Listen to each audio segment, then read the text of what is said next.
To our top story this morning, farmer unions have now taken note of Prime Minister Modi's statement that the government is ready to hold talks to resolve the farm loss deadlock. Reacting to fresh dialogue offer, Samyukta Kisan Morcha has issued a statement saying farmer organizations have not closed the doors on talks with the government. They reiterated their demand seeking a full repealing of the 3 farm laws and a legally guaranteed MSP. Farmer unions also claimed that police was trying to weaken their movement and demanded immediate release of peaceful protesters. Prime Minister Modi, while addressing the all-party meeting yesterday, had stated that the government is standing by its offer made to the farmers and is a call away if the farmers want to hold talks. Narendra Singh ji ने सभी किसान आंदोलन से जुड़े लोगों की meeting में कहा कि हम लोग आज समझौते पर नहीं आ पा रहे हैं। हमारी तरफ से ये प्रस्ताव आपको हम दे रहे हैं। आप जाकर के चिंतन मनन कीजिए और मैं एक फोन कॉल पर दूरी पर हूं। आप जब भी मन बना लें, मैं कुछ ही घंटों में आपके साथ मिलने का कार्यक्रम और स्थान तय कर लूंगा। भारत सरकार का वो प्रस्ताव आज भी वैसे का वैसा खड़ा है। आपके जितने भी परिचित आंदोलनकारी हैं, आप उनको जरूर बताइए कि तोमर जी ने तो स्पष्ट शब्दों में कहा हुआ है कि भाई ये हमारा प्रस्ताव है, आप आइए, एक फोन कॉल कीजिए, बात आगे बढ़ेगी। और मुझे विश्वास है कि आप सब भी चाहते हैं कि बातचीत से इसका समाधान निकलना चाहिए। The farmers continue to protest at borders of Delhi for over 2 months now. Security has been beefed up at all the other stir sites after the alleged locals staged protests at Ghazipur and Singhu border against the farmers. Here's a complete report coming in. Clashes and chaos. Cops crack down on farmers. Borders sealed. बिल्कुल निकलेगा हल, इतना हल नहीं निकलेगा, इतना यहाँ से हम उठेंगे ही नहीं। बगैर समाधान के ये घर वापसी नहीं है। Yet farmers continue to remain defiant. Over 2-month-long protest, which was almost on its deathbed, seems to have got a fresh lease of life. Ghazipur border has now become the epicenter of farm stir, with a massive footfall of protesters joining from different parts of Uttar Pradesh. आंदोलन चलाऊंगा तो report किसी और पर दर्ज होगी। अगर गिरफ्तारी बीच में ही हो गई तो कैसे आगे आंदोलन चलेगा? ये तो सब आंदोलन चलाएंगे। आंदोलन में चला रहा हूँ, ये आंदोलन तो किसान चलाएगा। Kisan Morcha leaders were on a fast till 5 p.m. on Saturday to mark Sadbhavna Divas. आज बापू की शहादत दिवस पर सद्भावना दिवस के रूप में हम सब मना रहे हैं और यह निवेदन कर रहे हैं पूरे देश से कि सत्य सामने आए, सत्य जीतेगा, असत्य हारेगा। While Ghazipur is witnessing a rise in number of protesters, tensions continue to simmer at Singhu border. The cops have sealed the entry points of the stir site. A barricade has been put up almost 2 kilometers from the protest site, and the police deployed here is not letting even the locals wander inside. Emergency services, however, are allowed. The locals, media personnel, no one else is now allowed to enter the Singhu border. Clashes on Friday have changed the atmosphere at Singhu border. Cops have arrested over 40 farmers, including 22-year-old Ranjit Singh, accused of attacking a cop. An FIR has been registered against the farmers under various sections of IPC. The protesters are taking all sorts of precautions to ensure that there isn't a repeat of what unfolded on January 29th. सरकार दे plan बना के लांदे गए गुंडियां ਵੱਲੋਂ ਸਾਰੀਆਂ ਹੱਦਾਂ ਨੂੰ ਪਾਰ ਕਰਦਿਆਂ ਹੋਇਆਂ ਸਾਡੀਆਂ ਔਰਤਾਂ ਬੱਚੇ ਬੜੀ ਡਰ ਵਾਲੀ ਭਾਵਨਾ ਚ ਨੇ। The farmer leadership is constantly cautioning against any sort of provocation. ਕੋਈ ਤੁਹਾਨੂੰ ਉਕਸਾਵੇ ਵੀ ਤਾਂ ਵੀ ਤੁਸੀਂ ਉਕਸਾਹਟ 'ਚ ਭਾਵੁਕ ਹੋ ਕੇ ਕੋਈ ਵੀ ਐਸੀ ਕਾਰਵਾਈ ਨਹੀਂ ਕਰਨੀ ਜਿਹਦੇ ਨਾਲ ਅੰਦੋਲਨ ਦੇ ਉੱਤੇ ਕੋਈ ਕਿਸੇ ਤਰ੍ਹਾਂ ਦੀ ਆਂਚ ਆਵੇ। The situation is no different at the Tikri border. The farmers have been isolated with cemented barriers. Tikri border पर सुरक्षा बढ़ा दी गई है और जो ये बैरिकेड्स आप देख रहे हैं इनमें भी सीमेंट भर दिया गया है। ये सब कुछ 26 जनवरी के बाद किया गया है। Amidst the escalating tensions, internet services have been suspended at the all-border protest site as well as in 17 districts of Haryana. In no mood to relent, Bharat's Kisan continues to fight his battle against the centre's new farm laws. But the breach at protest sites raises serious security questions. With Aishwarya Paliwal, Himanshu Mishra and Ram Kinkar, Bureau Report, India Today. The probe in the violence during Farmers' Republic Day tractor rally is also gathering steam now. The Delhi police has so far received 1,700 video clips and CCTV footage from public. The cops are now taking help from forensic experts to analyze the material and identify the culprits. Till now, 84 people have been arrested, 38 FIRs have been lodged. A protester died and 394 police personnel were injured in the 26 Jan violence. A PIL has also been filed in the Supreme Court seeking an SIT inquiry into the violence. This is now the 6th petition in the apex court on the issue. Delhi has witnessed violence during the Jan 26 tractor rally organized by protesting farmer unions to press for their demand to repeal the 3 farm laws.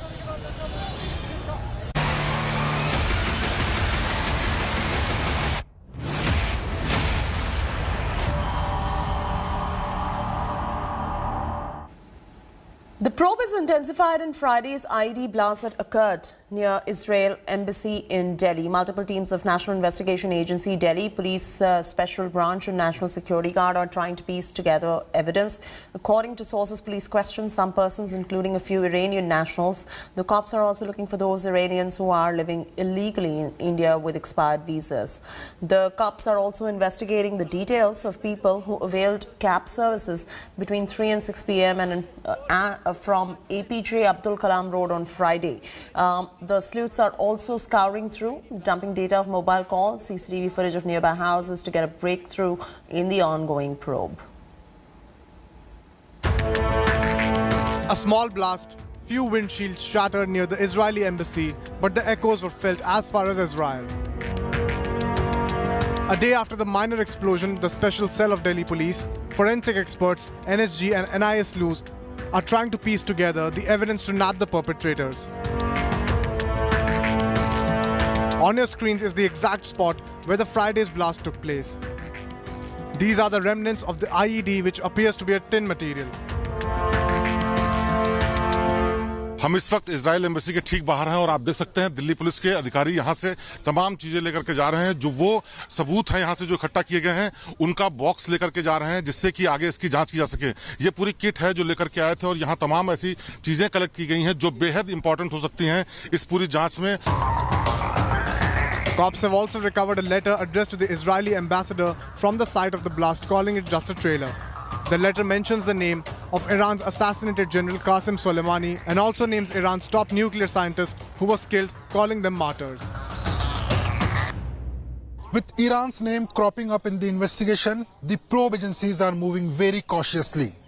The Delhi police has sought details of all the persons who have entered in India in last 1 month, specifically from Iran and Middle East countries. With Iran's name cropping up in the probe agencies are working cautiously. Delhi police is collecting data of all Iranians residing in the capital. Israel has called the attack an act of terror and its intelligence agency Mossad will soon join the probe in Delhi. We refer to it as a terror attack, and we take all the precautions and of course the necessities that we need in this kind of event. So we refer to it as a terror attack. Yes. Meanwhile, an unknown and unheard organization, Jaish-ul-Hind, has claimed the responsibility for the blast. The cops are probing the Telegram chat in which the group claims that it is just the beginning of a series of attacks in the country. While the probe is gathering steam, the incident clearly shows once again that how terror remains an ever-present danger, keeping our security establishments on its toes. With Geeta Mohan, Shivendra Srivastav and Munish Pandey, Bureau Report, India Today. After serving 4 years in jail and 10 days in hospital, Chinnamma is all set to head home. Jayalalitha's close aide V.K. Shashikala was hospitalized in Bengaluru where she was undergoing treatment for COVID. The expelled AIADMK leader has been advised 1 week of home quarantine. For the next 1 week, Shashikala is going to be staying in a house in Bengaluru, following which she is going to be heading to Chennai. Ahead of her discharge, her nephew, T.T. Vidyanakaran's AMMK mouthpiece claims that AIADMK is going to be retrieved under the leadership of Shashikala. However, Chief Minister EPS has clearly stated that there is no place for Chinnamma in the AIADMK. She was released from prison on 27th of Jan after getting imprisoned on 15th of February 2017 following a conviction in disproportionate assets case. V.K. Shashikala was released from the Parapana Aghara prison in Bengaluru on 27th of Jan, but 4 years ago. What led to the dramatic turn of events leading up to her arrest? Let's take a look now. The night Jayalalitha died, Paneerselvam, the chosen deputy to run state affairs in her absence, was sworn in as the chief minister even before her body reached Bose Garden. Since that night, Tamil Nadu politics, much like the larger-than-life Tamil Masala films, has seen all sorts of drama. At Jaya's funeral, it was Sasikala, the trusted aide, flanked by the infamous Manarguddi clan, who mourned her passing. As befitted the reactions of a first family. The Prime Minister came and consoled her. In his solace was tacit recognition of the passing of a political baton. Yet when the PM left, it was OPS who stood beside Modi, waving at the mourning crowd. It seemed to be the perfect solution. OPS to look after state affairs, while Sasikala, dubbed Chinnamma in the party, to take care of the party itself.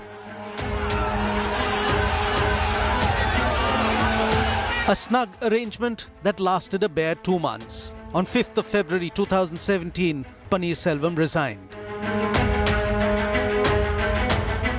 As Sasikala fine-tuned her strategy to take over the government. She began to face difficulty in getting an appointment with the acting governor of the state to stake her claim. OPS used this time to mediate at Jaya's memorial. He claimed Amma has helped him hear his inner voice. Amma wanted me to save the party. Centre wanted me as Chief Minister. I said no.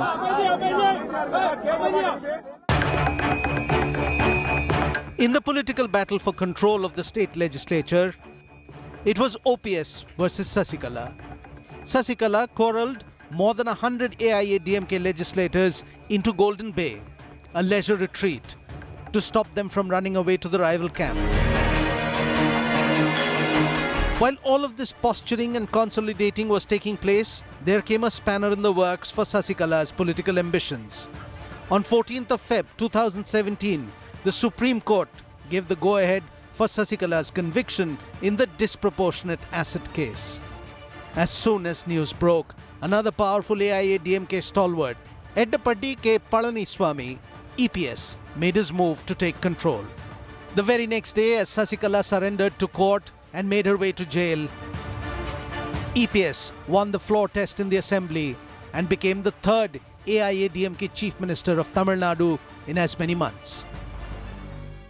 A few months after Sasikala goes to jail, there are allegations that she is getting VIP treatment at the Bengaluru prison where she is lodged. And soon after, this video emerges. The video shows Sasikala walking into the prison through the main entrance. It is alleged that Sasikala is being provided several privileges inside the jail. She is even being allowed to go shopping. It is alleged that Sasikala wore a burqa and went around MG Road, Jayanagar Shopping Complex and Commercial Street. Meanwhile, in Chennai, with Chinnamma out of the equation, politics is taking new turns.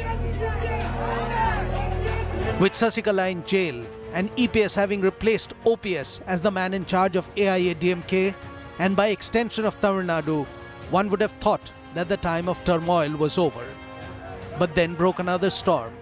This again centered around Jaya and her legacy.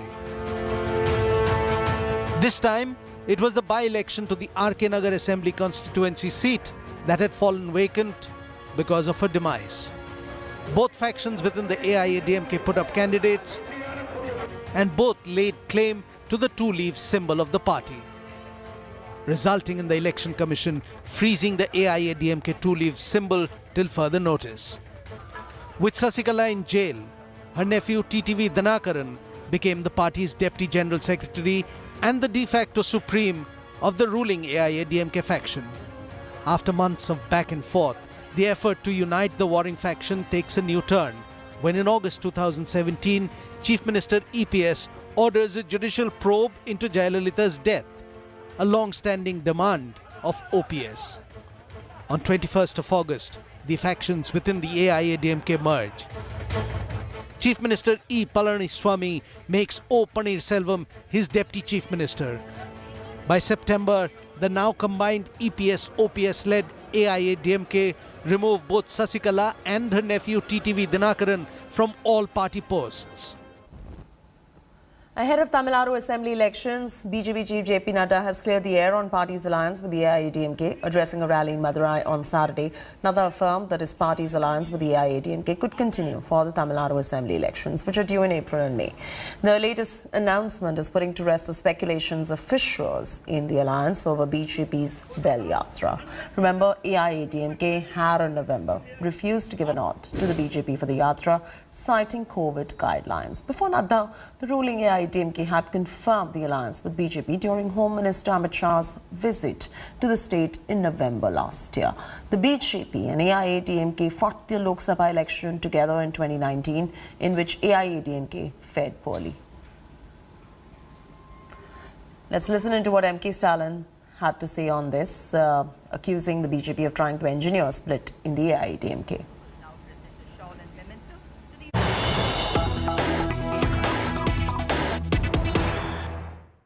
இப்போ இருக்கிற அரசியல் இது தமிழ்நாடு நீங்க சொல்ற மாதிரி அண்ணா அவர்கள் வளர்த்து விட்டது, கலைஞர் அவர்கள் வளர்த்து விட்டது, எம்ஜிஆர் அவர்களும் வளர்த்து விட்ட இந்த திராவிடம் இருக்கக்கூடிய தமிழ்நாடு இதுல கடந்த 50 ஆண்டுகளாக அஇஅதிமுக அல்ல திமுக தான் ஒரு திராவிட கட்சி தான் ஆட்சி செய்து கொண்டிருக்கிறது. ஆனா இப்போ ஒரு வெட்கப்பட்டிருக்கிற ஒரு குற்றச்சாட்டு, பீகாரை போன்று பாஜக ஒரு திராவிட கட்சியை உடைத்து தங்களுக்கான ஒரு இடத்தை இங்க தேட நினைக்கிறாங்கன்னு சொல்றாங்களே. முதல்ல திருத்தம், அதிமுக நீங்க திராவிட இயக்கத்தோட சேர்க்க கூடாது. ஏன்னா அது தமிழுக்கு விரோதமாக, தமிழருக்கு விரோதமாக, தமிழ்நாட்டுக்கு விரோதமாக பிஜேபி என்னென்ன செஞ்சுட்டு இருக்கோ அதுக்கெல்லாம் உடந்தையாக இருந்துகிட்டு இருக்கிறாங்க. அப்படி இருக்கும்போது திராவிட கட்சியை சேர்க்க முடியாது. வேணா அதிமுகங்கிற கட்சியை உடைக்கிறதுக்கு வேணால் பிஜேபி முயற்சி பண்ணலாமே தவிர, முயற்சி பண்ணி அதில் வெற்றி பெறலாமே தவிர, பிஜேபி எந்த காலகட்டத்திலையும் எந்த நேரத்திலையும் தமிழ்நாட்டில் கால் ஊன்ற முடியாது. Welcome back. A fresh jolt to the Trinamool Congress as former West Bengal Minister Rajat Banerjee has joined the BJP in New Delhi after meeting with the Home Minister Amit Shah. Former TMC members Prabir Ghoshal, Baishali Dalmia, Rathan Chakraborty and Howrah Mayor, the former Howrah Mayor Rathan Chakraborty also joined the BJP. Home Minister Amit Shah said that he's sure that the induction of these leaders is going to be strengthening BJP's fight for Sonar Bangla or Golden Bengal. The TMC, which has been facing dissent from a number of leaders ahead of the assembly elections due in April-May, said that those who are leaving do not have a long political history. TMC Sujata Khan has said that those who leave TMC to join the BJP are cancerous. Bengal के तरक्की के लिए बंगाल में special package, नौजुवानों के हाथ में काम, बेरोजगारों को काम और रोटी कपड़ा और मकान, बंगाल के एक अलग तरीका से तरक्की हो, यही चाहता हूँ बस। सोनार बांग्ला बनेगा, मोदी बनाना ही है। मोदी जी का नेतृत्व में, अमित शाह जी का नेतृत्व में एकदम से बनाना है, एकदम से बनाना। पब्लिक के लिए अगर हम लोग काम ही नहीं कर पाएंगे तो वहाँ पे टीएमसी में रह के फायदा नहीं था।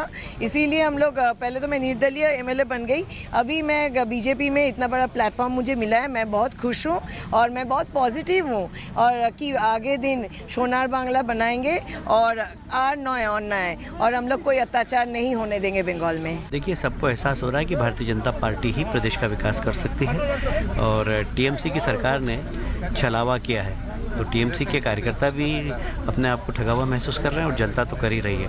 मुझे विश्वास है कि आने वाले समय में मोदी जी के नेतृत्व में पश्चिम बंगाल में भारतीय जनता पार्टी की सरकार बनेगी और एक सोनार बांग्ला का सपना जो स्वामी विवेकानंद ने, रविन्द्रनाथ टैगोर ने देखा था, उसको सार्थक करने का काम भारतीय जनता पार्टी की सरकार मोदी जी के नेतृत्व में करेगी। দেখুন দলের ক্যান্সাররা দল থেকে বেরিয়ে গেছে আর ক্যান্সারদের পার্টি হচ্ছে বিজেপি পার্টি, তাই তাদের শরীরে পচন ধরা আমাদের তৃণমূল কংগ্রেস পরিবার, মমতা ব্যানার্জি, অভিষেক ব্যানার্জির পরিবার, আমরা ওইসব ক্যান্সারদের হাত থেকে বেঁচে গেলাম। ওনারা যদি আগে বেরিয়ে যেতেন গদ্দারি না করে আরও বেশি খুশি হতাম। ক্যান্সার পার্টি বিজেপি পার্টি থাকুক তারা। Hello everyone, this is Rahul Kamal here. Hope you enjoyed this video. For the latest news and analysis, like and subscribe the India Today YouTube channel and don't forget to press the bell icon to stay updated.